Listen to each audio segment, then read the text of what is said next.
National Institute of Social Defense Ministry of Social Justice and Empowerment, Government of India.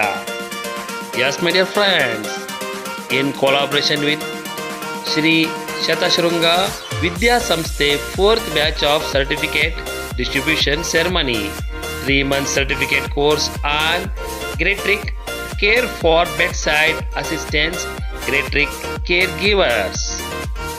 ಹೇಳಿದ್ರೆ so ಒಂದು batch 4ನೇ batch so successful ಆಗಿ 3 batch ಆಚೆ ಹೋಗಿ so ಒಳ್ಳೊಳ್ಳೆ ಕೆಲಸ ಮಾಡ್ತಾ ಇದ್ದಾರೆ. ಅದೇ ರೀತಿ ಸೊ ಇವತ್ತು ಸಮಾರಂಭನ ನಾವು ಹಮ್ಮಿಕೊಂಡಿರೋಂಥದ್ದು 4ನೇ ಬ್ಯಾಚ್ಗೆ. ಸೊ 4ನೇ ಬ್ಯಾಚ್ ಜೊತೆಗೆ ನಿಮ್ಮ ಜೊತೆನಲ್ಲಿ 15 ಏನು ಸೊ ಬ್ಯಾಚ್ ಇತ್ತು, ಅದಕ್ಕೆ ಆದಂಥ ಇನಾಗ್ರೇಷನ್ ಪ್ರೋಗ್ರಾಮ್ ಕೂಡ ನೋಡಿದ್ದೀರಾ. ಸೊ ಈ ಸಮಾರಂಭ ಮಾಡಲಿಕ್ಕೆ ಅದ್ರ ಜೊತೆಗೆ ಬಂದಿರೋಂಥ ಅತಿಥಿಗಳನ್ನ ಸೊ ಸ್ವಾಗತ ಕೋರಲಿಕ್ಕೆ ಸೆಕ್ರೆಟರಿ ಆದಂಥ ಸೊ ಅರುಣ್ ರಾಮ್ ಪ್ರಸಾದ್ ಅವ್ರನ್ನ ಈ ವೇದಿಕೆಗೆ ಸೊ ನಿಮ್ಮ ಎಲ್ಲ ಚಪ್ಪಾಳೆ ಮೂಲಕ ವೆಲ್ಕಮ್ ಮಾಡ್ತಾ ಇದ್ದೀನಿ.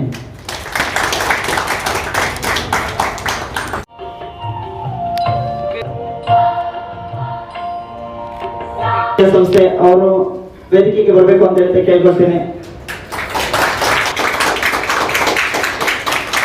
ಆಗಿದಂತ so H A Anil Kumar sir ಕೂಡ ವೇದಿಕೆಗೆ ಸೊ ಬರಬೇಕು. ಶತಶೃಂಗ ವಿದ್ಯಾಸಂಸ್ಥೆ ಪ್ರೆಸಿಡೆಂಟ್ ಆದಂತ ಗುರುಚರಣ್ ಸರ್ ಕೂಡ ವೇದಿಕೆಗೆ ಬರಬೇಕು ಅಂತ ಕೇಳ್ಕೊಳ್ತೀನಿ. ಈ ವೇದಿಕೆಗೆ ಬರಬೇಕು ಅಂತ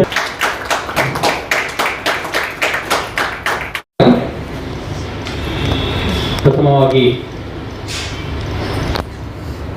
ಪರಮ ಪೂಜ್ಯ ದಿವಂಗತ ಗುರುಜಿ ಸಾಯಿರಾಮ್ ಪ್ರಸಾದ್ ಅವರ ಪಾದಪದ್ಮಗಳಿಗೆ ಸಾಷ್ಟಾಂಗ ನಮನವನ್ನು ಸಲ್ಲಿಸುತ್ತಾ, ಹಾಗೆಯೇ ಸಾಯಿನಾಥರ ಆಶೀರ್ವಾದದೊಂದಿಗೆ ಮತ್ತು ಈ ಒಂದು ಕಾರ್ಯಕ್ರಮಕ್ಕೆ ಆಗಮಿಸಿರುವಂತಹ ಎಲ್ಲ ಅತಿಥಿಗಳೇ, ನನ್ನ ಪ್ರೀತಿಯ ವಿದ್ಯಾರ್ಥಿಗಳೇ, ವಿದ್ಯಾರ್ಥಿನಿಯರೇ, ನನ್ನ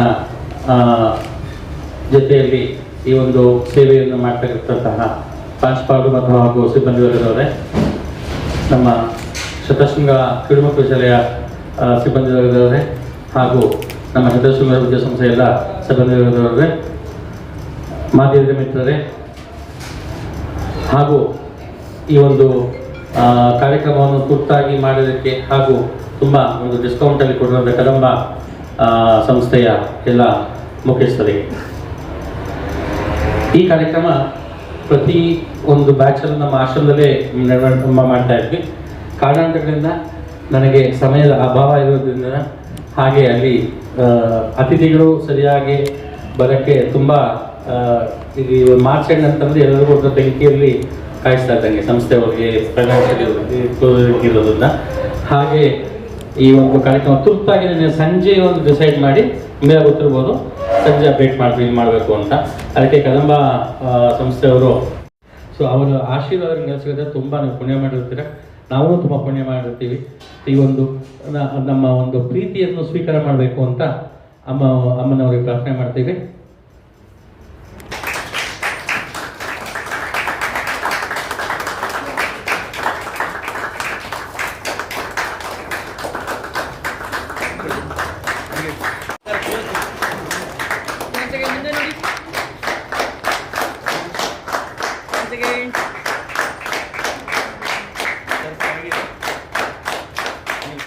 ಈ ಒಂದು ಕಾರ್ಯಕ್ರಮಕ್ಕೆ ಬಂದಿದ್ದಾರೆ. ಮುತ್ತುರಾಜ್ ಅವರು ಆವಿನ್ ಸಂಸ್ಥೆಯಲ್ಲಿ ಮಾರ್ಕೆಟಿಂಗ್ ಮ್ಯಾನೇಜರ್ ಸೇವೆ ಸಲ್ಲಿಸ್ತಾ ಇದ್ದಾರೆ.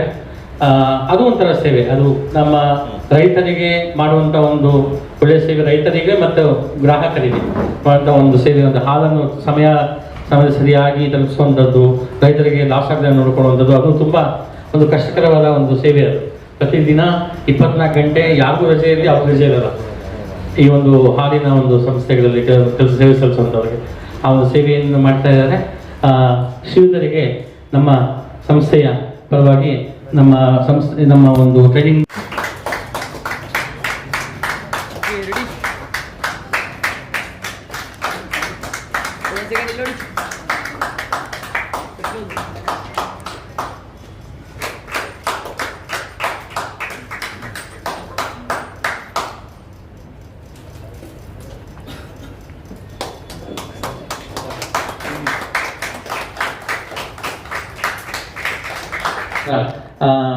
ಅಧ್ಯಾಪಕರಾದ ಶ್ರೀಯುತ ಅವರು ನಮ್ಮ ಪ್ರೀತಿಯನ್ನು ತೋರಿಸಬೇಕಂತ ಪ್ರಾರ್ಥನೆ ಮಾಡ್ತೀನಿ.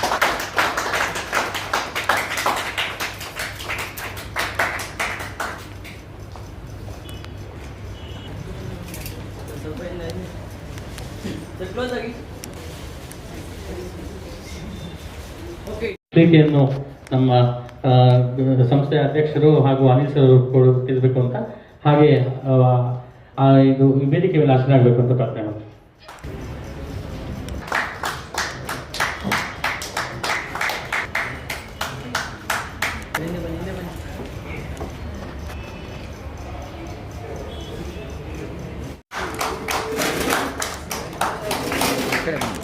ಈ ಪ್ರೋಗ್ರಾಮ್ ನ ಸರ್ ಡೆಲ್ಲಿ ಮಿನಿಸ್ಟ್ರಿಯಿಂದ ಈ ಸಂಸ್ಥೆಗೆ ತಗೊಳ್ಳಿಕ್ಕೆ ಅವರು ಎಷ್ಟು ಶ್ರಮ ಪಟ್ಟಿರ್ತಾರೆ.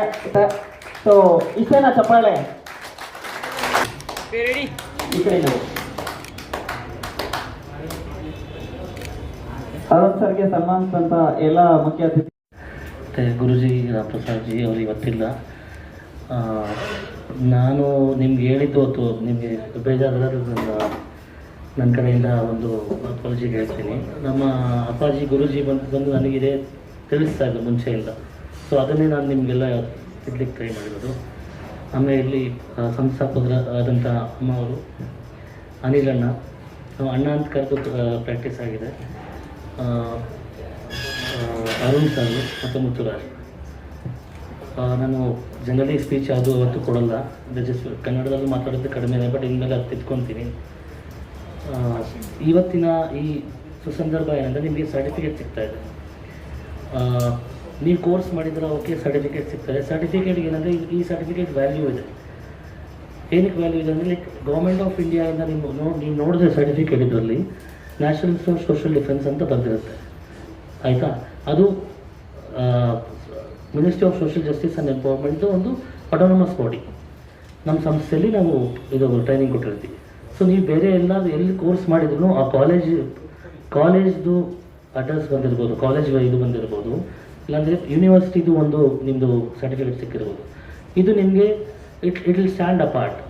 ನಿಮಗೆ ಭಾರತ ಸರ್ಕಾರದಿಂದ ಸಿಕ್ಕಿದೆ ಅಂತ ನೀವು ಹೆಮ್ಮೆ ಆಗಿ like proudly you can say to everybody, ಎಲ್ಲರಿಗೂ ನೀವು ಹೇಳ್ಕೋಬೋದು, ಆಯಿತಾ? ಬಟ್ ಅದರಲ್ಲಿ ನಿಮ್ಗೆ ಒಂದು ರೆಸ್ಪಾನ್ಸಿಬಿಲಿಟಿನೂ ಇದೆ, ಆಪರ್ಚುನಿಟಿನೂ ಇದೆ. ರೆಸ್ಪಾನ್ಸಿಬಿಲಿಟಿ ಅಂತ ನಿಮ್ಗೆ ಆಲ್ರೆಡಿ ಗೊತ್ತಿದೆ, ಹಿರಿಯ ನಾಗರಿಕರನ್ನು ನೋಡ್ಕೊಳೋದು, ಹೆಂಗೆ ಆರೈಕೆ ಮಾಡೋದು, ಅದೆಲ್ಲ ನಿಮಗೆ ಆಲ್ರೆಡಿ ಗೊತ್ತಿದೆ. ಅದನ್ನು ನೀವು ಆಪರ್ಚುನಿಟಿ ಕನ್ವರ್ಟ್ ಮಾಡಬೇಕು. ಈ ಕೋರ್ಸ್ ನಾನು ಆ್ಯಕ್ಚುಲಿ ನಮ್ಮ ಸಂಸ್ಥೆಗೆ ಮುಂಚೆಯಿಂದ ಇಯರಿಂಗ್ ಇಂಪೇರ್ಡ್ ಸ್ಕೂಲ್ ಸ್ಟಾರ್ಟ್ ಮಾಡಿದ್ವಿ, ಆಮೇಲೆ ಓಲ್ಡ್ ಏಜ್ ಹೋಮ್ ಸ್ಟಾರ್ಟ್ ಮಾಡಿದ್ವಿ. ನಾನಾ ಥರದ ಆ್ಯಕ್ಚುಲಿ ನಾವು KGF ಇದ್ದಾಗ ಕ್ಯಾಂಡಲ್ ಮೇಕಿಂಗ್ ಅನ್ನೋದು, ವಾಶ್ ಮೇಕಿಂಗ್ ಅನ್ನೋದು, ಮಶ್ರೂಮ್ ಪ್ರೊಡಕ್ಷನ್ ಕೂಡ ನಾವು ಮಾಡ್ತಾಯಿದ್ವಿ. ಬೆಡ್ಶೀಟ್ ವೀವಿಂಗ್, ಹ್ಯಾಂಡ್ಲೂಮ್ ಕೇಳಿರ್ತಿರಲ್ಲ, ಇವಾಗ ಟೆಕ್ನಾಲಜಿ ಯೂಸ್ ಮಾಡಿ ತಂತ್ರಜ್ಞಾನ ಆಟೋಮೇಟೆಡ್ ಬಂದೆ. ಮುಂಚೆ ಹ್ಯಾಂಡ್ಲೂಮ್ಸ್ ಕೂಡ ನಾವು ಮಾಡ್ತಾಯಿದ್ವಿ KGF ಇದ್ದಾಗ. ಬಟ್ ಈ ಕೋರ್ಸು ಇದಕ್ಕೆ ಎಸ್ಪೆಷಲಿ ಈ ಕೋರ್ಸ್ಗೆ ನಾವು ಅರುಣ್ ಸರ್ಗೆ ಥ್ಯಾಂಕ್ಸ್ ಹೇಳಬೇಕು. ಯಾಕಂದರೆ ಇದು ತುಂಬ ಅವರು NIS ತುಂಬ ಯಾರೂ ಇನ್ಫ್ಲೂಯೆನ್ಸ್ ಇಲ್ಲದೆ ಇರಬೇಕಾದ್ರೆ ಅವ್ರು ಹೋಗಿ ಅಲ್ಲಿ ಕನ್ವಿನ್ಸ್ ಮಾಡಿ ಮಾತಾಡಿ ಈ ಕೋರ್ಸ್ ನಮ್ಮ ಸಂಸ್ಥೆಗೆ ತಂದರು.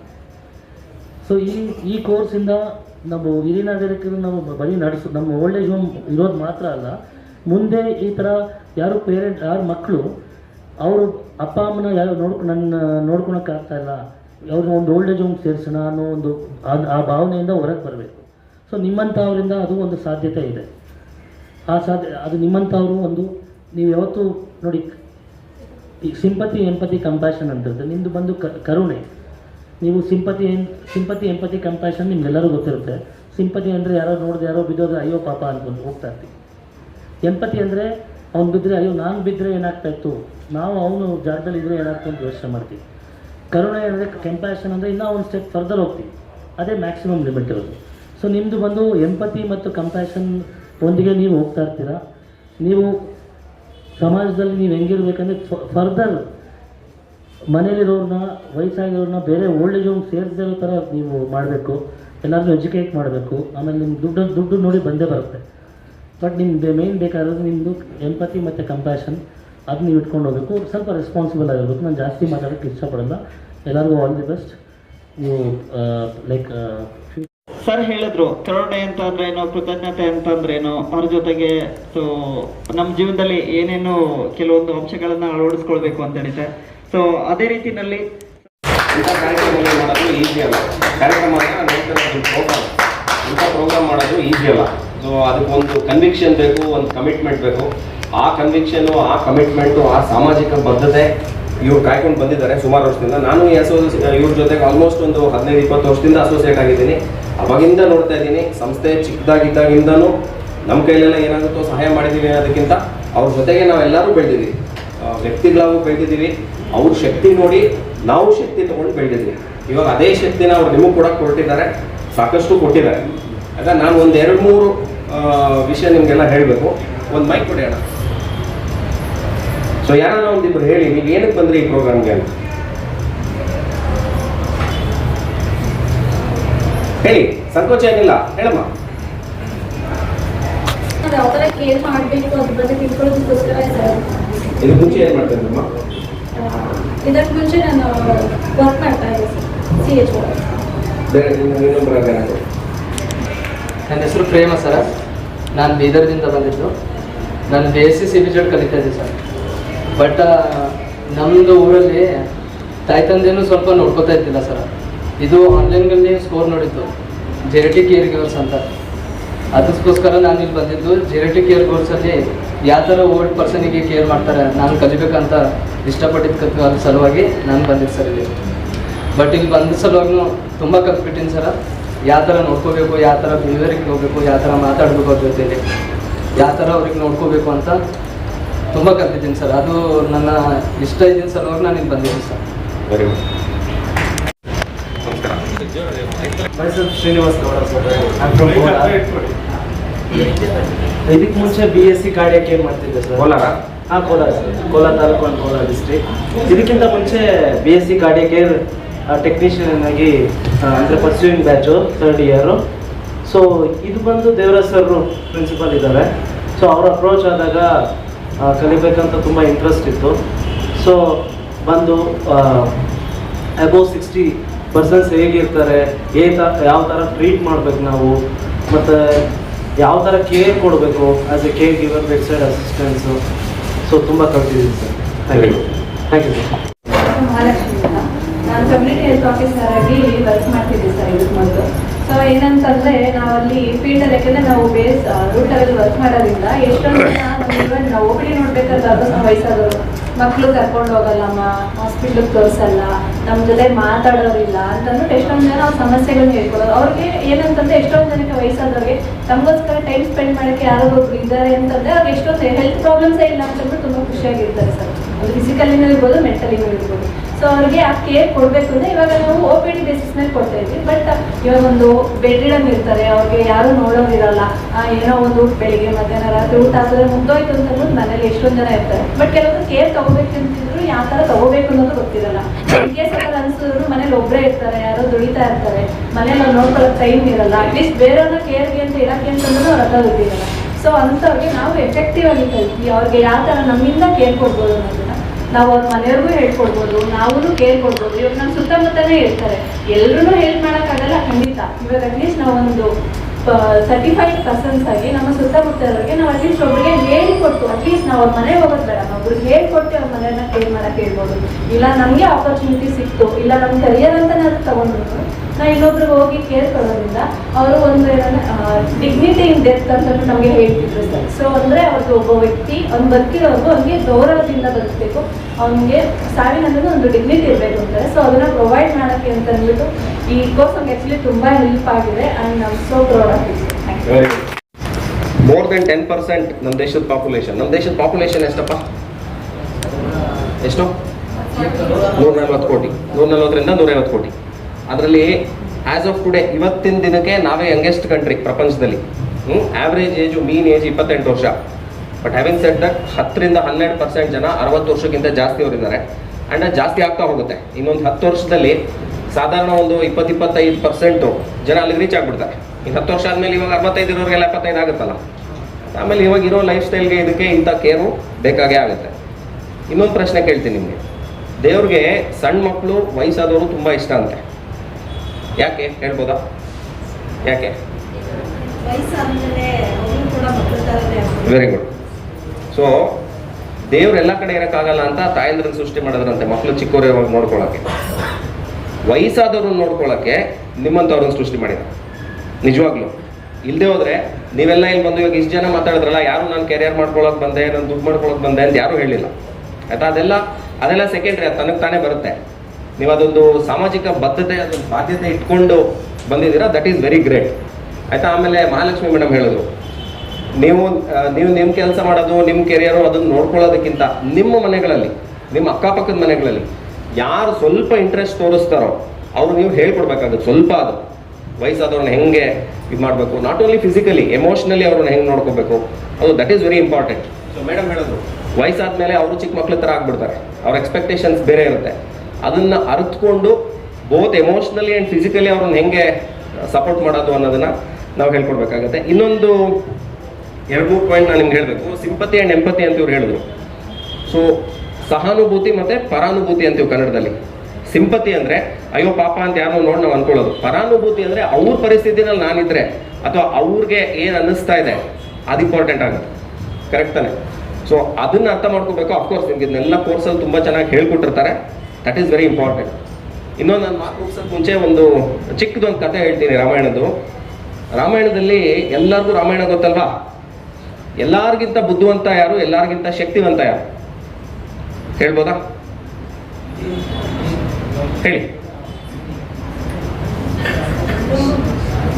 ಬುದ್ಧಿವಂತ ಅಭಿಮನ್ಯು, ಸೊ ಶಕ್ತಿವಂತ ಭೀಮ.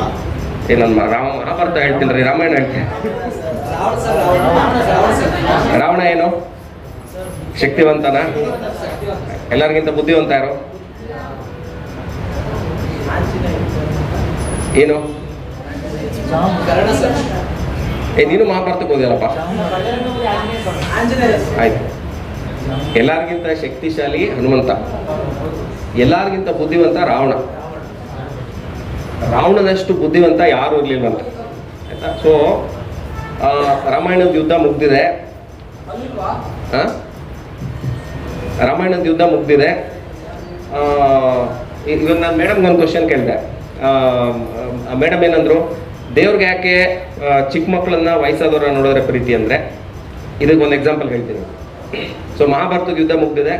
ರಾಮನ ಬಾಣದಿಂದ ರಾವಣ ಕೆಳಗೆ ಬಿದ್ದೋಗ್ಬಿಟ್ಟಿದ್ದಾನೆ, ಅವ್ನು ಸತ್ತಿಲ್ಲ. ರಾಮ ಲಕ್ಷ್ಮಣನ ಕರೆದ್ಬಿಟ್ಟು ಹೇಳ್ತಾನೆ, ನೋಡು ನನ್ನ ಜೀವನದಲ್ಲಿ ಅಥವಾ ಈ ಪ್ರಪಂಚದಲ್ಲಿ ಇವತ್ತಿನ ದಿನಕ್ಕೆ ರಾವಣನಷ್ಟು ಮೇಧಾವಿ, ಅವನಷ್ಟು ಬುದ್ಧಿವಂತ ಯಾರೂ ಇಲ್ಲ. ನೀನು ಅವನ ಹತ್ರ ಹೋಗಿ ಅವನ ಹತ್ರ ಇರೋ ವಿದ್ಯೆನೆಲ್ಲ ನೀನು ಇಸ್ಕೊಂಡು ಬಾ, ನಿನಗೆ ತುಂಬ ಉಪಯೋಗ ಆಗುತ್ತೆ. ಅವ್ನು ಹೇಗಿದ್ರು ಸತ್ತೋಗ್ಬಿಡ್ತಾನೆ ನೀನು ಸ್ವಲ್ಪ ಹೊತ್ತಲ್ಲಿ. ಸರಿ, ಲಕ್ಷ್ಮಣ ಅಣ್ಣ ಹೇಳಿದ್ದೇನು ತಪ್ಸಲ್ಲ, ಹೋಗ್ತಾನೆ. ಹೋಗಿ ಸುಮಾರು ಹೊತ್ತು ಕೇಳ್ತಾನೆ ರಾವಣನ, ಪರಿಪರಿಯಾಗಿ ಬೇಡ್ಕೊತಾನೆ. ರಾವಣ ಏನು ಮಾತಾಡೋಲ್ಲ, ಬದುಕಿರ್ತಾನೆ ಬಟ್ ಏನು ಮಾತಾಡೋಲ್ಲ. ಇವನು ವಾಪಸ್ ಬರ್ತಾನೆ. ರಾಮನ್ಗೆ ಹೇಳ್ತಾನೆ, ರಾಮ ಇಲ್ಲ ನೀನು ಸರಿಯಾಗಿ ಕೇಳಿಲ್ಲ ಅನ್ಸುತ್ತೆ, ಇನ್ನೂ ಒಂದ್ಸಲ ಹೋಗಿ 2 ಸಲ ಆಯಿತು 3 ಸಲ ಆಯಿತು, ಮತ್ತೆ ಬಂದಿಲ್ಲ, ನನ್ನ ಕೈಲಾಗಲ್ಲ. ಅವನು ತುಂಬ ದುರಾಂಕಾರ ರಾವಣನಿಗೆ. ನಾನು ಏನು ಕೇಳಿದ್ರು ಅವ್ನು ಏನು ಹೇಳ್ತಾನೆ. ನಾನು ಸರಿಯಪ್ಪ ನೀನು ಎಲ್ಲಿ ನಿಂತ್ಕೊಂಡು ಕೇಳಿದೆ? ಅವ್ನ ತಲೆ ಪಕ್ಕದಲ್ಲಿ ನಿಂತ್ಕೊಂಡು ಕೇಳಿದೆ. ನೋಡಿ, ಅದೇ ತಪ್ಪು ನೀನು ಮಾಡಿರೋದು. ನಿನ್ನ ಅಹಂಭಾವನ, ನಿನ್ನ ಈಗೋನ ನೀನು ಬಿಡಬೇಕು.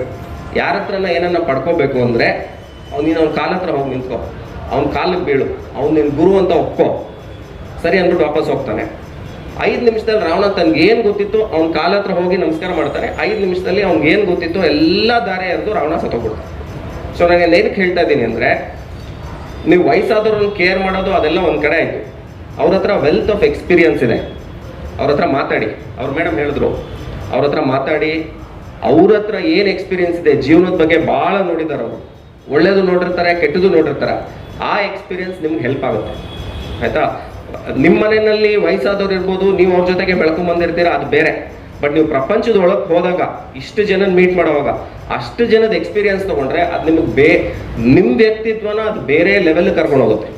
ನೀವು ಈ ಮಾತನ್ನ ಜ್ಞಾಪಕ ಇಟ್ಕೊಳ್ಳಿ. ಒಂದು 2-3 ವರ್ಷ 5 ವರ್ಷ ಆದಮೇಲೆ ನೀವು ಜ್ಞಾಪಿಸ್ಕೊತೀರಾ, ಒಬ್ರು ಹೇಳಿದ್ರು ಈ ಥರ ನಮಗೆ ಅಂತ. ಸೊ ದಯವಿಟ್ಟು ಇವ್ರುಗಳ ಜೊತೆ ಮಾತಾಡಿ.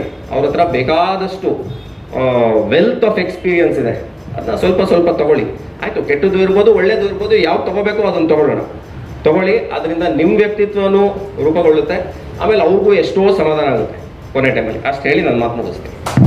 ವ್ಯಕ್ತಿತ್ವ ಯಾಕೆಂದ್ರೆ ಸರ್, ಸಹಾಯ ಕೇಳಿದಾಗ ಸಹಾಯ ತಾವು ಮಾಡೋದ್ರ ಜೊತೆಗೆ ಸಹಾಯ ಮಾಡೋಂಥ ಒಂದು ಆ ಸೋರ್ಸ್ ಇದೆಯಲ್ಲ, ಸಂಪನ್ಮೂಲ, ಅದನ್ನು ಹುಡುಕೊಡೋದು ಕೂಡ ತುಂಬಾ ಮುಖ್ಯವಾಗುತ್ತೆ. ಹೌದಂತೀರಿಲ್ಲ ಅಂತೀರಾ ಸರ್? ಹಾಗಾಗಿ ಅನಿಲ್ ಸರ್ಗೆ ನಿಮ್ಮ ಅದ್ದೂರಿ ಚಪ್ಪಾಳೆ ಮೂಲಕ ಅಭಿನಂದನೆ ಸಲ್ಲಿಸ್ತೀನಿ. ಸೊ ಅವರಿಗೆ ಈ ತರ ಸಹಾಯ ಮಾಡುವಂತ ಹೆಚ್ಚಿನ ದೇವರು ಇನ್ನೂ ಹೆಚ್ಚಿನದಾಗಿ ಕೊಡ್ಲಿ ಅಂತ ಹೇಳುತ್ತೆ ಸರ್. ಅದ್ರ ಜೊತೆಗೆ ಹೇಳಿದ್ರು ಅನುಭವ ಅನ್ನೋದು ತುಂಬಾ ಮುಖ್ಯ ಆಗುತ್ತೆ ಅಂತ ಹೇಳುತ್ತೆ. ಅನುಭವಕ್ಕೆ ಅತಿ ಹೆಚ್ಚು ಬೆಲೆ. ಓಂ ಸಾಯಿರಾಮ್. ನಾನು ಈಗ ಹೇಳಬೇಕಾಗಿರೋದೆಲ್ಲ ಮಕ್ಕಳು ಹೇಳಿ ಆಗಿದೆ, ಆದರೆ ನನ್ನ ಅನುಭವಗಳನ್ನು ಕೆಲವು ಹೇಳ್ಕೊಡ್ತೀನಿ. ನನಗೆ ತುಂಬ ವಯೋವೃದ್ಧರನ್ನ ನಂಗೆ ಮದುವೆ ಆದಾಗಲಿಂದ ನಮ್ಮ ಮನೆಯಲ್ಲಿ ಯಾರ್ಯಾರು ಏಜ್ ಇದ್ರು ಅವ್ರಿಗೆಲ್ಲರಿಗೂ ನಾನು ಆಸ್ಪತ್ರೆಗೆ ನಾನೇ ಕರ್ಕೊಂಡು ಹೋಗ್ಬೇಕಾಗಿತ್ತು. ಯಾಕೆಂದರೆ ಸೀತಮ್ಮ ಅಜ್ಜಿ ಅಂತ ಇದ್ರು ನಮ್ಮ ಅತ್ತೆಯವ್ರ ತಾಯಿ. ಮಡಿ ಬಂದರೆ ಹೋಗ್ತೀನಿ ಆಸ್ಪತ್ರೆಗೆ, ನಾನು ಇರ್ತಿರೋ ಹೋಗಲ್ಲ ಅನ್ನೋ. ವೆಂಕಟಮ್ಮ ಅಜ್ಜಿ ಅಂತ ಇದ್ರು, ಅವರು ಮಣಿ ರಾವಲ್ಲ, ತೆಲುಗು ಬರುತ್ತೇನೋ ಗೊತ್ತಿಲ್ಲ ಕೆಲವರಿಗೆ, ಮಣಿ ಬರಬೇಕು, ಮಣಿ ಬಂದರೆ ಹೋಗ್ತೀನಿ ಅಂತಿದ್ರು. ಅವ್ರಿಗೇನಂದರೆ ಅವ್ರಿಗೆ ಬೇಕಾಗಿರೋದು, ಏಜ್ ಆಗಿರೋವ್ರಿಗೆ ಬೇಕಾಗಿರೋ ವಿಶ್ವಾಸ, ಪ್ರೀತಿ, ಅವ್ರನ್ನ ಮಕ್ಕಳ ಥರ ನೋಡ್ಕೊಳ್ಳೋವಂಥದ್ದು ಬೇಕಿದೆ.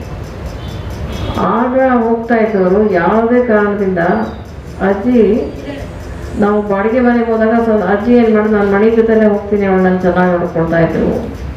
ನಮಗೆ ಬೇಕಾಗಿರೋದೇನು, ಹಿರಿಯರ ಹತ್ರ ಜ್ಞಾನ ಭಂಡಾರ ಇರುತ್ತೆ, ಅವರ ಅನುಭವಗಳಿರುತ್ತೆ, ಅದನ್ನು ನಾವು ತಿಳ್ಕೊಂಡು ಅದರಂತೆ ನಡ್ಕೊಳ್ಬೇಕು ಅಂತ ನನ್ನ ಅನಿಸಿಕೆ. ಮತ್ತು ಇನ್ನೊಂದು ಉದಾಹರಣೆ ಏನಂದರೆ, ನನಗೆ ವೃದ್ಧಾಶ್ರಮ ನಡೆಸಬೇಕು ಅಂತ ಆಸೆ ಆಯಿತು. ಯಾಕೆ ಬೆಂಗಳೂರು ಬಂದಾಗ 93 ಇಸ್ವಿಲಿ ಬೆಂಗಳೂರು ಬಂದ್ವಿ. ಅವಾಗ ಶಾರದಾ ಅಂತ ವಾದಿರಾಜ ಟ್ರಸ್ಟ್ ಹೆಡ್ ಬಂದು ನನ್ನ ಮಾಮಣಿ, ನೀನು ನಮ್ಮ ವೃದ್ಧಾಶ್ರಮದಲ್ಲಿ 4 ಜನ ಇದ್ದಾರೆ, ನೀನು ನಡೆಸ್ತೀಯಾ ಅಂತ. ಗುರುಗಳನ್ನ ಕೇಳಿದೆ, ಗುರುಗಳೇ ಈ ಥರ ವೃದ್ಧಾಶ್ರಮ ನಡೆಸ್ಬೇಕು ಅಂತ, ಅವ್ರು ನಡೆಸೋಕ್ಕಾಗಲ್ವಂತೆ, ನಾವು ನಡೆಸ್ಬೇಕು ಅಂತ ಕೇಳ್ಕೊಳ್ತಾ ಇದ್ದಾರೆ, ಹೇಗೆ? ನೀನು ಮೊದಲು ವೃದ್ಧರಿಗೆ ಪ್ರಾಕ್ಟಿಕಲ್ ಆಗಿ ಹೇಗೆ ನೋಡ್ಕೋತೀಯ ಅಂತ ನೋಡಿ ಆಮೇಲೆ ಅನುಮತಿ ಕೊಡ್ತೀನಿ ಅಂತಂದ್ರು. ನನಗೇನೇನು ಕೆಲಸ ಕೊಟ್ಟರು ಅಂದರೆ, ಮುದುಕರಿಗೆ ಸ್ನಾನ ಮಾಡಿಸೋದು, ಅವ್ರಿಗೆ ಡ್ರೆಸ್ ಮಾಡಿಕೊಡೋದು, ಅವ್ರಿಗೆ ಅಡುಗೆ ಮಾಡಿಕೊಡೋದು, ಅವ್ರ ಬಟ್ಟೆಗಳನ್ನ ಒಪ್ಕೊಳ್ಳೋದು ನಾನೇ, ಯಾರು ಕೆಲಸದವ್ರು ಇಟ್ಕೊಳ್ಳೋಂಗಿಲ್ಲ. ಪ್ರತಿಯೊಂದನ್ನು ನಾನೇ ಮಾಡಿ ಅವ್ರ ವಿಶ್ವಾಸ, ಅವ್ರು ತಿಂದೇ ಇದ್ದರೆ ಲಾಲಿಸಿ, ಅವರಿಗೆ ಮಾತಾಡಿಸಿ, ಅವರಿಗೆ ಊಟ ಮಾಡಿಸೋ ಲೆವೆಲ್ವರೆಗೂ ನಾನು ಮಾಡಿದ್ಮೇಲೆ ಹೀಗೆ permission to the old age home. ಆಮೇಲೆ ಅವ್ರು ಯಾರು ಗೊತ್ತಾ, ಒಬ್ಬರು ಅಜ್ಜಿ ಇದ್ದರು, ಅವರು ಶ್ರೀನಾಥ್ ಅವ್ರ ಚಿಕ್ಕಮ್ಮ, ಡಾಕ್ಟರ್ ಶ್ರೀನಾಥ್ ಕೇಳಿಸ್ಕೊಂಡಿರ್ತೀರ, ಅವ್ರ ಚಿಕ್ಕಮ್ಮ. ಅವ್ರ ಮಕ್ಕಳು ಬಂದು ಕರೆದು, ನಾನು ಬರಲ್ಲ, ನಮ್ಮ ಮನೆ ಇದೆ, ನಾನು ಬಂದಿದ್ದೆ, ನನ್ನ ಮಗಳು ಸಾಯೋ ಟೈಮಲ್ಲೂ ಅದೇ ಹೇಳಿದ್ದಾರೆ, ನಮ್ಮನೆಗೆ ನನ್ನನ್ನು ಕರ್ಕೊಂಡೋಗಿ, ನಿಮ್ಮನೆ ಕರ್ಕೊಂಡು ಹೋಗ್ಬೇಡಿ. ಅಷ್ಟು ವಿಶ್ವಾಸ ಪ್ರೀತಿನ ನೀವೆಲ್ಲರೂ ನೀವೆಲ್ಲೆಲ್ಲ ಹೋಗಿ ಸರ್ವಿಸ್ ಮಾಡ್ತೀರೋ ಅಲ್ಲಿ ಗಳಿಸ್ಕೋಬೇಕು. ಯಾರೇ ಆಗಲಿ ಅವ್ರಿಗೆ ಬೇಕಾಗಿರೋದು ನಿಮ್ಮ ಔಷಧಿ, ನಿಮ್ಮ ಕ್ಲೀನ್ಲಿನೆಸ್ ಮಾಡಿಸೋದು ಅಲ್ಲ, ಅವ್ರಿಗೆ ಬೇಕಾಗಿರೋದು ವಿಶ್ವಾಸ, ಪ್ರೀತಿ.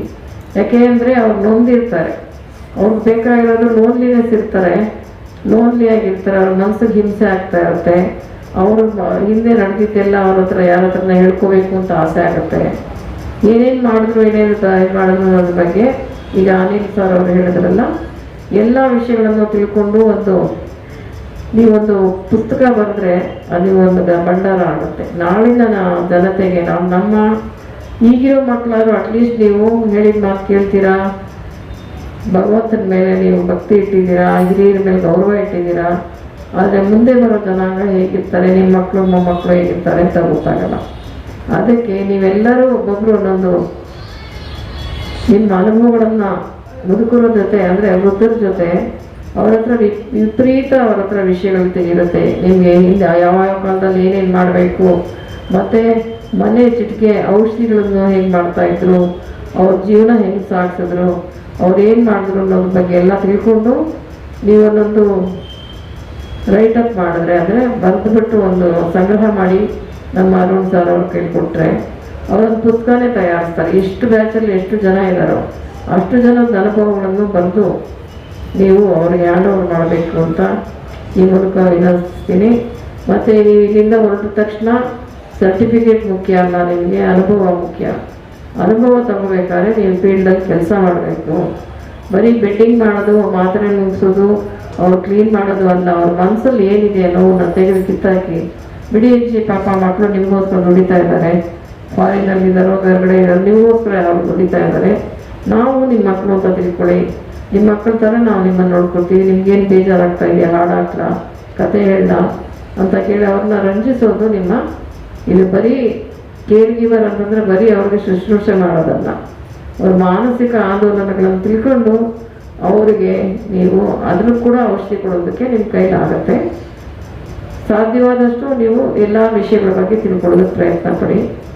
ಔಷಧಿ ಉಪಚಾರ ಅದು ಬೇರೆ, ಮಾನಸಿಕ ಉಪಚಾರ ಬೇರೆ. ಈಗ ಸುಮಾರು ಜನ ಹಿರಿಯರಿಗೆ ಅದೇನೋ ಟೆನ್ಷನ್ ಆಗಿರೋದು ಅದೇನೆ. ಒಬ್ಬರೇ ಇರ್ತಾರೆ, ಅವ್ರಿಗೆ ಏನೇನು ಅಂತ ಗೊತ್ತಾಗಲ್ಲ. ಅವ್ರು ಹಿಂದಿಂದೆಲ್ಲ ತಿಳ್ಕೊಂಡು ಅವ್ರು ಯೋಚನೆ ಮಾಡ್ಕೊಂಡು BP ಶುಗರು ರೈಸ್ ಮಾಡ್ಕೋತಾರೆ. ಅದಕ್ಕೆ ಅವ್ರಿಗೆ ಸಮಾಧಾನವಾದ 4 ಮಾತುಗಳು ಹೇಳಿದ್ರೆ ನೀವು ಮಾಡೋ ಕೆಲಸ ತುಂಬ ಉತ್ತಮವಾಗಿರುತ್ತೆ ಅಂತ ಈ ಮೂಲಕ ಎಲ್ಲರಿಗೂ ಆಶೀರ್ವಾದ ಮಾಡ್ತಿದ್ದೀನಿ. ಕೆಲಸ ಕಲ್ತಿದ್ದೀವಿ ಹಾಗೆ ಹೀಗೆ ಅಂತ ಹೇಳುತ್ತೆ ಅಂದ್ಕೊಳ್ಳೋದಕ್ಕಿಂತ ಇನ್ನೂ ಹೆಚ್ಚು ಕಲಿತಾ ಹೋಗ್ಬೇಕಾಗುತ್ತೆ ಅಂತ ಹೇಳುತ್ತೆ. ಅವರ ಅನುಭವದ ಮಾತುಗಳನ್ನ ನಮಗೆ ತಿಳಿಸಿದಂಥ ಅಮ್ಮವರಿಗೆ ನಿಮ್ಮ ಚಪ್ಪಾಳೆ ಮೂಲಕ ಅಭಿನಂದನೆ ಸಲ್ಲಿಸ್ತೇನೆ.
ಸಲ್ಲಿಸೋದು ನಮ್ಮ ಆದ್ಯ ಕರ್ತವ್ಯವಾಗಿರುತ್ತೆ. ಹಾಗಾಗಿ ಈ ಅಭಿನಂದನೆ ಸಲ್ಲಿಸೋದಕ್ಕೆ ಗುರುಚರಣ್ ಸರ್ನ ಸ್ವಾಗತಿಸ್ತಾ ಇದ್ದೀನಿ.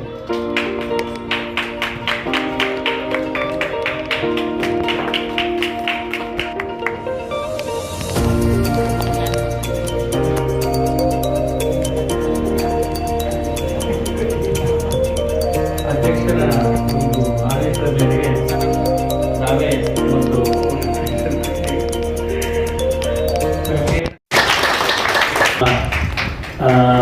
ಶತಶೃಂಗ ಕ್ರೀಡಾ ಮಕ್ಕಳ ವಸತಿ ಶಾಲೆಯ ಮುಖ್ಯೋಪಾಧ್ಯಾಯರು ಹಾಗೂ ನಮ್ಮ ಸೀನಿಯರ್ ಟೀಚರ್ ಅನ್ಸೇಮ್ ಅವರು ಬಂದಿದ್ದಾರೆ. ತಡವಾಗಿ ಬಂದ್ರು ಬಂದಿದ್ದಾರೆ, ತುಂಬ ಸಂತೋಷ. ಅವರು ಸ್ವಾಗತ ಕೊಡ್ತೇವೆ.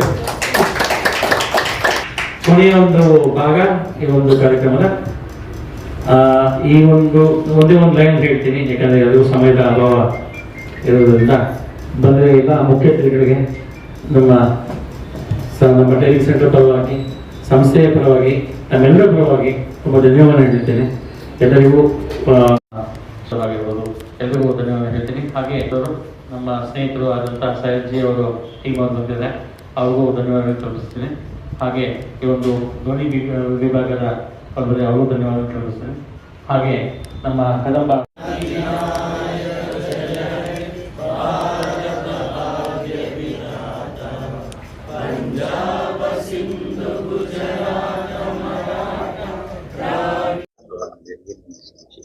ಇದು ಅರುಣ್ ಅವ್ರು ಹೇಳಿ, ಫಸ್ಟ್ ನೀವು ಹೇಳಿ ಪ್ರೋಗ್ರಾಮ್ ಬಗ್ಗೆ. ಸರ್ ನೀವು ಹೇಳಿ. ಆಯ್ತು.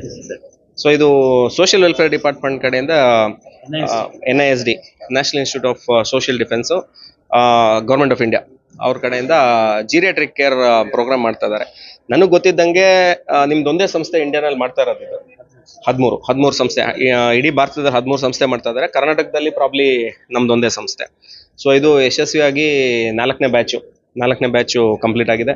ಒಂದೊಂದು ಬ್ಯಾಚಲ್ಲಿ ಸಾಧಾರಣ 15ರಿಂದ 25 ಜನ ಇರ್ತಾರೆ. ಸೊ ಇದು ನಮ್ಮ ದೇಶಕ್ಕೆ ಇವತ್ತು ತುಂಬ ಬೇಕಾಗಿರೋವಂಥ ಒಂದು ಸಬ್ಜೆಕ್ಟು. ಜೀರಿಯಾಟ್ರಿಕ್ ಕೇರ್ ಅಂದರೆ ವಯಸ್ಸಾದವರು, ತುಂಬ ವಯಸ್ಸಾದವರು, ಕೈಲಾಗದೇ ಇರೋರು, ಬೆಡ್ ರಿಡನ್ನು, ಅಂತ ಅವ್ರಿಗೆ ಕೇರ್ ಕೊಡುವಂಥದ್ದು. ನರ್ಸಿಂಗ್ ಬೇರೆ, ನರ್ಸಿಂಗ್ ಒಂದು ಮಟ್ಟದ ತನಕ ಆಗುತ್ತೆ ಅಷ್ಟೇ, ಮೆಡಿಕೇಷನು ಆ ಮಟ್ಟದ ತನಕ ಆಗುತ್ತೆ. ಇದು ಬೋತ್ ಎಮೋಷ್ನಲ್ಲು ಫಿಸಿಕಲ್ ಸಪೋರ್ಟು ಅಂತ ಅವರು ಕೊನೆಗಾಲದ ತನಕ ಅವ್ರನ್ನ ಚೆನ್ನಾಗಿ ನೋಡ್ಕೊಳ್ಳೋ ಅಂಥದ್ದು. ಸೊ ಆ ದಿಕ್ಕಿನಲ್ಲಿ ಇದೊಂದು ತುಂಬ ಒಳ್ಳೆಯ ಪ್ರಯತ್ನ. ಇವಾಗ ಒಂದು 2 ವರ್ಷ ಆಯಿತು ಶುರುವಾಗಿ, 3 ವರ್ಷ ಆಯಿತು ಶುರುವಾಗಿ. ಸೊ ಇಲ್ಲಿ ತನಕ 4 ಬ್ಯಾಚ್ ಆಗಿದೆ.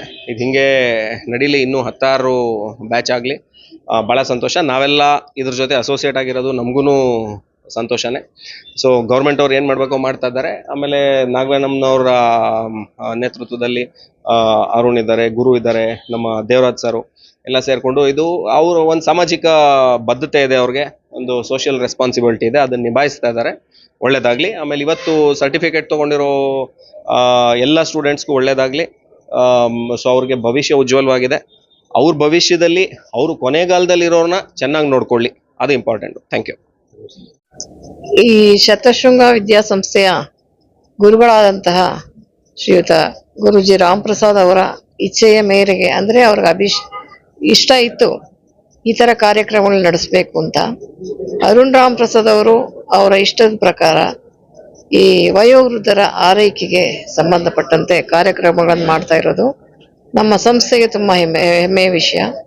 ಇದನ್ನ ಹೀಗೆ ಮುಂದುವರಿಸ್ಕೊಂಡು ಹೋಗಿ ಒಳ್ಳೊಳ್ಳೆ ಕಾರ್ಯಕ್ರಮಗಳನ್ನ ವಯೋವೃದ್ಧರನ್ನಾಗಲಿ ಅಥವಾ ಸಹಾಯ ಯಾರಿಗೆ ಬೇಕೋ ಅಬಲೆಯರಿಗಾಗಲಿ ಎಲ್ಲರಿಗೂ ಇಂಥ ಒಳ್ಳೊಳ್ಳೆ ಕಾರ್ಯಕ್ರಮಗಳನ್ನ ಹಮ್ಮಿಕೊಂಡು ಸರ್ಕಾರದ ನೆರವು ಮತ್ತು ಸಮಾಜದಲ್ಲಿರುವಂಥ ಜನಗಳ ನೆರವುಗಳನ್ನು ತಗೊಂಡು ಇಂಥ ಒಳ್ಳೊಳ್ಳೆ ಕಾರ್ಯಕ್ರಮ ನಿಭಾಯಿಸಲು ಅವರಿಗೆ ದೇವರು ಆರೋಗ್ಯ, ಐಶ್ವರ್ಯ ಮತ್ತು ಅವರಿಗೆ ಶಕ್ತಿಯನ್ನು ಕೊಡಲಿ ಅಂತ ಭಗವಂತನಲ್ಲಿ ಪ್ರಾರ್ಥನೆ ಮಾಡ್ತೀನಿ. ಈಗಿನ ಕಾಲದಲ್ಲಿ ಮಕ್ಕಳು ತಂದೆ ತಾಯಿನ ಪ್ರೀತಿ ಮಾಡೋದು ಭಾರಿ ಕಮ್ಮಿ. ಇದರಲ್ಲಿ ಈಗಿನ ಕಾಲದಲ್ಲಿ ಅಂತಂದ್ರೆ ಮನ್ಸಲ್ಲಿ ಅವ್ರಿಗೆ ಇಷ್ಟ ಇರಬಹುದು ತಂದೆ ತಾಯಿ ಮೇಲೆ, ಆದ್ರೆ ಅವ್ರಿಗೆ ತೋರಿಸ್ಕೊಳಕ್ಕಾಗ್ಲಿ ಅವ್ರ ಹತ್ರ ಚೆನ್ನಾಗಿ ನಡ್ಕೊಳಕ್ಕಾಗ್ಲಿ ಸಮಯ ಸಿಗೋದಿಲ್ಲ. ಏಕೆಂದ್ರೆ ಮನೆಯಲ್ಲಿ ಒಬ್ರು ಇಬ್ರು ಸಂಪಾದಿಸಿದ್ರೆ ಸಾಕಾಗಲ್ಲ. ಮನೆಯಲ್ಲಿ ಇರೋರು ಎಲ್ಲರೂ ಸಂಪಾದನೆ ಮಾಡಬೇಕು. ಮನೆ ನಿಭಾಯಿಸ್ಬೇಕಾದ್ರೆ ಕಮ್ಮಿ ಖರ್ಚು ಅಂದ್ರೆ ಒಬ್ರಿಗೆ 10,000 ರೂಪಾಯಿ ಬೇಕಾಗತ್ತೆ. ಮನೇಲಿ ಎಲ್ಲರೂ ಕೆಲಸ ಮಾಡಿದ್ರೆ ಮಾತ್ರನೇ ಆಗತ್ತೆ. ಆದ್ರೆ ಅವ್ರ ಮನ್ಸಲ್ಲಿ ಇಷ್ಟ ಇದ್ರು ಅವ್ರಿಗೆ ನೋಡ್ಕೊಳಕ್ ಸಾಧ್ಯ ಆಗಲ್ಲ ಅಂತ ಮನ್ಸಲ್ಲಿ ಕೊರತಾ ಇರುತ್ತೆ. ಅದಕ್ಕೇನೆ ಇಂತಹ ಸಂಸ್ಥೆಗಳಿಂದ ಸಹಾಯ ತಗೊಂಡು ಅವರುಗಳು ಮನೇಲಿರೋರ್ನ ಸಮಾಧಾನ ಪಡಿಸುವಷ್ಟು ಇದನ್ನ ಶಕ್ತಿನ ತಗೊಳ್ಳಿ ಅಂತ ಈ ತರ ಕಾರ್ಯಕ್ರಮಗಳನ್ನ ಭಾರತ ಸರ್ಕಾರದ national institute of social defence ಇಂದ ಹಮ್ಮಿಕೋತಾ ಇದ್ದಾರೆ. ಕರ್ನಾಟಕದಲ್ಲಿ ನಮಗೆ ಶತಶೃಂಗ ವಿದ್ಯಾಸಂಸ್ಥೆಗೆ ಅವರು ಫ್ರಾಂಚೈಸ್ ಅಂದ್ರೆ ನಮ್ಮ ಜೊತೆ ಸೇರಿ ಮಾಡ್ತಾ ಇದ್ದಾರೆ. ಅಂತಾರಾಷ್ಟ್ರೀಯ ಮಟ್ಟದಲ್ಲಿ ಈ ಯೋಜನೆ ಮಾಡಿರೋದ್ರಿಂದ ನಮ್ಮಂಥ ಸಂಸ್ಥೆಗಳಿಗೆ ನೆರವು ಸಿಗ್ತಾ ಇದೆ. ಈ ತರ ಕೆಲಸಗಳು ಮಾಡೋದಕ್ಕೆ ಹೆಚ್ಚಿನ ಶಕ್ತಿಯನ್ನು ಕೊಡ್ತಾ ಇದ್ದಾರೆ. ಎಲ್ಲರಿಗೂ ಒಳ್ಳೇದಾಗ್ಲಿ ಅಂತ ಪ್ರಾರ್ಥನೆ ಮಾಡ್ತೀವಿ. ಮುಂದಿನ ದಿನಗಳಲ್ಲಿ ಅವ್ರಿಗೆ ಏನು ಯಾವ ತರ ಕೆಲಸ ಮಾಡೋದು? ಸೊ ನಮ್ಮ ಸಂಸ್ಥೆ 1988ರಿಂದ ಒಂದು ಸೇವಾ ಕಾರ್ಯಗಳನ್ನು ಮಾಡ್ಕೊಂಡು ಬರ್ತಾ ಇದೆ. ಶತಶೃಂಗ ಸಂಸ್ಥೆ ಅಂತ ನಮ್ಮ ಸಂಸ್ಥೆ ಪ್ರಥಮವಾಗಿ KGF ಒಂದು ಪಟ್ಟಣದಲ್ಲಿ ಕಿವುಡು ಮಕ್ಕಳು, 2 ಕಿವುಡು ಮಕ್ಕಳ ಜೊತೆ ಶುರುವಾಗಿರುವಂತಹ ಒಂದು ಸಂಸ್ಥೆ. ಈಗ 2 ಕಿವುಡು ಮಕ್ಕಳ ವಸತಿ ಶಾಲೆಗಳಿದೆ, ಒಂದು ಬುದ್ಧಿಮಾಂದ್ಯ ಮಕ್ಕಳ ಶಾಲೆ ಇದೆ, ವೃದ್ಧಾಶ್ರಮ ಇದೆ, ಹಾಗೆ ಅಂಗವಿಕ ಹೆಣ್ಮಕ್ಳಿಗೆ ಉಚಿತವಾದ ಹಾಸ್ಟೆಲ್ ಇದೆ, ಹಾಗೆ ಈ ಒಂದು ಜೀರಿಯಾಟ್ರಿಕ್ ಕೇರ್ ಗಿವರ್ಸ್ ತರಬೇತಿ ಕೇಂದ್ರ ಇದೆ. ಈ ಒಂದು ತರಬೇತಿ ಕೇಂದ್ರ ಗೌರ್ಮೆಂಟ್ ಆಫ್ ಇಂಡಿಯಾ ಅಂದರೆ ಭಾರತ ಸರ್ಕಾರದ national institute of social defence, ministry of social justice and empowerment ಅಡಿಯಲ್ಲಿ ಆಟೋನಮಸ್ ಬಾಡಿ. ಇವರ ಕೆಲಸನೇ ವಯೋವೃದ್ಧರ ಒಂದು ಸೇವೆ, ಅದು ರಿಸರ್ಚ್ ಟ್ರೈನಿಂಗ್ ಮಾಡುವಂಥದ್ದು. ಅದು 4 ವಿಭಾಗಗಳಿದೆ NISDಲಿ. ಸೊ ಇದಕ್ಕೆ ಮುಖ್ಯಸ್ಥರಾದ ಡಾಕ್ಟರ್ ಶ್ರೀಧರ್ ರೆಡ್ಡಿ ಅವರು ಈ ಒಂದು ವಿಭಾಗಕ್ಕೆ ಮುಖ್ಯಸ್ಥರು. ಅವರು ಹೆಜ್ಜೆ ಹೆಜ್ಜೆಗೂ ಈ ಒಂದು ತರಬೇತಿ ಎಲ್ಲ ನಡೀತಾ ಇದೆಯೋ ಹೆಜ್ಜೆ ಹೆಜ್ಜೆಗೂ ಗಮನಿಸ್ತಾರೆ. ಹೆಂಗೆ ನಾವು ಟ್ರೈನಿಂಗ್ ಕೊಡ್ತೀವಿ, ಹೆಂಗೆ ಮಕ್ಕಳು ಅದ್ರ ಇದು ಮಾಡ್ತಾ ಇರ್ತಾರೆ, ಆನ್ಲೈನ್ ಸಡನ್ ಬರ್ತಾರೆ, ಒಂದು ಪ್ರಶ್ನೆಗಳು ಕೇಳೋಂಥದ್ದು. ಯಾಕೆ ಅಂತಂದ್ರೆ ಅವರಿಗೆ ಈ ಒಂದು ಇದೊಂದು ಏನು ಜೀರಿಯಾಟ್ರಿಕ್ ಕೇರ್ ಗಿವರ್ ಇದೆಯಲ್ಲ, ಈ ಟ್ರೈನಿಂಗ್ ಬಂದ್ಬಿಟ್ಟು ತುಂಬಾ ಇಂಪಾರ್ಟೆಂಟ್. ಯಾಕಂದ್ರೆ ವಯೋವೃದ್ಧರನ್ನ ಹೆಂಗೆ ನೋಡ್ಕೋಬೇಕು ಅನ್ನೋದು ಒಂದು ಡಿಸಿಪ್ಲಿನ್ ಇಲ್ಲ ನಮ್ಮಲ್ಲಿ. ಯಾಕೆಂದ್ರೆ ಈಗ ಎಷ್ಟೋ ವಯೋವೃದ್ಧರಿಗೆ ಕೇರ್ ಗಿವರ್ಸ್ ಅಂತ ಕೊಡ್ತಾರೆ, ಹೋಮ್ ಕೇರ್ ಗಿವರ್ಸ್ ಅಂತ. ಅವ್ರಿಗೆ ಪ್ರಾಪರ್ ಟ್ರೈನಿಂಗ್ ಆಗಿರಲ್ಲ. ಅವ್ರಿಗೆ 5th standard pass, 7th standard pass ಅವ್ರು ಮಾಡಬಾರ್ದು ಅಂತಲ್ಲ, ಅವ್ರಿಗೆ ಒಂದು ಮಾಡ್ಯೂಲ್ ಡೆವಲಪ್ ಮಾಡಿದ್ದಾರೆ ಗೌರ್ಮೆಂಟ್ ಆಫ್ ಇಂಡಿಯಾ ಅವರು. ಸಾಕಷ್ಟು ಎಕ್ಸ್ಪರ್ಟ್ ಜೊತೆ ಕೂತ್ಕೊಂಡು ಒಂದು ಮಾಡ್ಯೂಲ್, ಒಂದು ಸಿಲೆಬಸ್ ತಯಾರು ಮಾಡಿದ್ದಾರೆ. ಈ ಕೇರ್ ಗಿವರ್ಗೆ ಏನೇನು ಬೇಕಾಗತ್ತೆ, ಅವ್ರು ಏನೇನು ಕಲಿಬೇಕಾಗತ್ತೆ ವಯೋವೃದ್ಧರು ನೋಡ್ಕೊಳಕ್ಕೆ. ಈ ವಯೋವೃದ್ಧರು ಹೆಂಗಾಗತ್ತೆ ಅಂದ್ರೆ ಅವ್ರಿಗೆ ಸಣ್ಣ ಕೋಪ ಬಂದ್ಬಿಡುತ್ತೆ. ತಪ್ಪು ನಾವು ಹೇಳಕ್ಕಾಗಲ್ಲ, ಯಾಕಂದ್ರೆ ವಯಸ್ಸಂಗೆ. ಎಷ್ಟು ಜನ ಇಲ್ಲಿವರೆಗೂ ಟ್ರೈನ್ ಅಪ್ ಆಗಿ ಇಲ್ಲಿ ತನಕ 100 ಜನ ಟ್ರೈನ್ ಅಪ್ ಆಗಿದ್ದಾರೆ. ಇದೇ ವರ್ಷದಲ್ಲಿ ಈ ತಿಂಗಳು ಬರೋ ತಿಂಗಳು ಒಳಗಾಗಿ ಇನ್ನು 375 ಜನ ಈಗ ಆಲ್ರೆಡಿ ಟ್ರೈನಿಂಗ್ ನಡೀತಾ ಇದೆ, ಮತ್ತೆ ಆನ್ ಜಾಬ್ ಟ್ರೈನಿಂಗ್ ಹೋಗ್ತಾ ಇದ್ದಾರೆ. ಕೆಲವರು ಬರೋ ತಿಂಗಳು ಹೋಗ್ತಾರೆ. ಸೊ ಈ ವರ್ಷದಲ್ಲಿ 2024-25ರಲ್ಲಿ ಟೋಟಲ್ ನಮ್ಗೆ 16 ಬ್ಯಾಚ್, ಅಂದ್ರೆ ಒಂದು ಬ್ಯಾಚ್ 25ರಂತೆ 400 ಜನರನ್ನು ಟ್ರೈನಿಂಗ್ ಕೊಡೋಕ್ಕೆ ಅವಕಾಶ ನಮ್ಮ ಗೌರ್ಮೆಂಟ್ ಆಫ್ ನಿರ್ವಹಿಸ್ತಾರೆ. ಬೆಂಗಳೂರಲ್ಲಿ ಆಲ್ ಓವರ್ ಸ್ಟೇಟ್ ಎಲ್ಲಾ ಕಡೆ ಥ್ರೂಔಟ್ ವರ್ಲ್ಡ್ ನಾವೀಗ ಅಟ್ ಪ್ರೆಸೆಂಟ್ ಬೆಂಗಳೂರು ಮಾಡ್ತಾ ಇದೀವಿ. ಈಗ ಡೆಲ್ಲಿಲಿ ಮಾತುಕತೆ ನಡೀತಾ ಇದೆ. ಅವರು ರಿಕ್ವೈರ್ಮೆಂಟ್ ತುಂಬಾ ನಮ್ಗೆ ಕಳ್ಸಿಕೊಡಿ ಅಂತ ಹೇಳ್ತಾರೆ. ಯಾರು ಇಂಟ್ರೆಸ್ಟ್ ಇದೆಯೋ ಡೊಮೆಸ್ಟಿಕ್ ಯಾರಿಗಿದ್ರೆ ಇಲ್ಲಿಗೆ ನಮ್ಮ ರಾಜ್ಯದಲ್ಲಿ ಕಳಿಸ್ತೀವಿ, ಅಲ್ಲಿ ಯಾರಿಗೆ ಇಂಟ್ರೆಸ್ಟ್ ಅವರು ಅಲ್ಲಿ ಕಳಿಸ್ತೀವಿ. ಮತ್ತೆ ಇಂಟರ್ನ್ಯಾಷನಲ್ ಈಗ ಜಾಪನೀಸ್ ಅವ್ರು ಬರ್ತಾ ಇದ್ದಾರೆ ಈ ತಿಂಗಳಲ್ಲಿ ನಮ್ಮ ಸಂಸ್ಥೆ ವಿಸಿಟ್ ಮಾಡಕ್ಕೆ, ನಮ್ಮ ಜೊತೆ ಡಿಸ್ಕಸ್ ಮಾಡಕ್ಕೆ. ಸೊ ಅವರು ಟ್ರೈ ಮಾಡ್ತಾರೆ, ಜಪಾನ್ಗೆ ಟ್ರೈ ಮಾಡ್ತಾ ಇದೀವಿ, ಯುರೋಪಿಯನ್ ಕಂಟ್ರೀಸ್ ಟ್ರೈ ಮಾಡ್ತಾ ಇದೀವಿ. ಎಲ್ಲೇ ಕಂಪ್ಲೀಟ್ಲಿ ಫ್ರೀ ಸರ್, ಯಾವುದೂ ಒಂದು ರೂಪಾಯಿ ಯಾವುದಕ್ಕೂ ಚಾರ್ಜಸ್ ಇಲ್ಲ. ತರಬೇತಿ ಫ್ರೀ ಇರುತ್ತೆ, ಊಟ ವಸತಿ ಸಂಸ್ಥೆ ಪರವಾಗಿ ಫ್ರೀ ಇರುತ್ತೆ, ಆಯ್ತಾ. ಈಗ ಕೆಲಸ ಕೊಡಿಸೋದು ಕಂಪ್ಲೀಟ್ ಫ್ರೀ ಇರುತ್ತೆ. ನಮ್ಮ ಸೆಂಟರ್ ಎಲ್ಲಿದೆ, ನಿಮ್ಮ ಸ್ಟೂಡೆಂಟ್ಸ್ ಅಲ್ಲಿ ಏನ್? ನಮಸ್ತೆ, ನನ್ನ ಹೆಸರು ಗುರುಚರಣ್ ಅಂತ. ಶತಶೃಂಗ ವಿದ್ಯಾಸಂಸ್ಥೆಯಲ್ಲಿ ಕರೆಂಟ್ಲಿ ಈಗ 2 ಸೆಂಟರಲ್ಲಿ ನಾವು ಟ್ರೈನ್ ಮಾಡ್ತಾ ಇದ್ದೀವಿ. ಒಂದು ಕಾಮಾಕ್ಷಿಪಾಳ್ಯ ಬೆಂಗಳೂರಲ್ಲಿ, ಇನ್ನೊಂದು ಮೇಟಿಪಾಳ್ಯ ಅಂದ್ರೆ ನಮ್ಮದು ಕ್ಯಾಂಪಸ್ ಇದೆ. ಮತ್ತೆ ಇನ್ನೊಂದು ಕ್ವಶನ್ ನೀವು ಕೇಳಿದ್ದು ಸರ್, ಈಗ ಎಷ್ಟು ಮಕ್ಕಳು ಟ್ರೈನ್ ಆಗಿ ರೆಡಿಯಾಗಿ ಈಗ ಮಕ್ಕಳಿಗೆ ಈಗ ನೀವು ಏನ್ ಫೀಲ್ ಮಾಡ್ತೀರಾ? ಈಗ ನಾವು ಮಕ್ಕಳಿಗೆ ಬಂದು ನೋಡಿ, ಪ್ಲೇಸ್ಮೆಂಟ್ ಅನ್ನು 100% ಸಿಗುತ್ತೆ. ಯಾರು ಪ್ಲೇಸ್ಮೆಂಟ್ಗೆ ಹೋಗ್ಬೇಕು ಅವ್ರು ನಾವು ನಮ್ಮ program director Shri Arun sir ಅವರು ಅದಕ್ಕೆಲ್ಲ ವ್ಯವಸ್ಥೆ ಮಾಡಿದ್ದಾರೆ. ಇದು ಒಂಥರ ಹಾಟ್ ಕೇಕ್ ಇದ್ದಂಗೆ ಇವರು.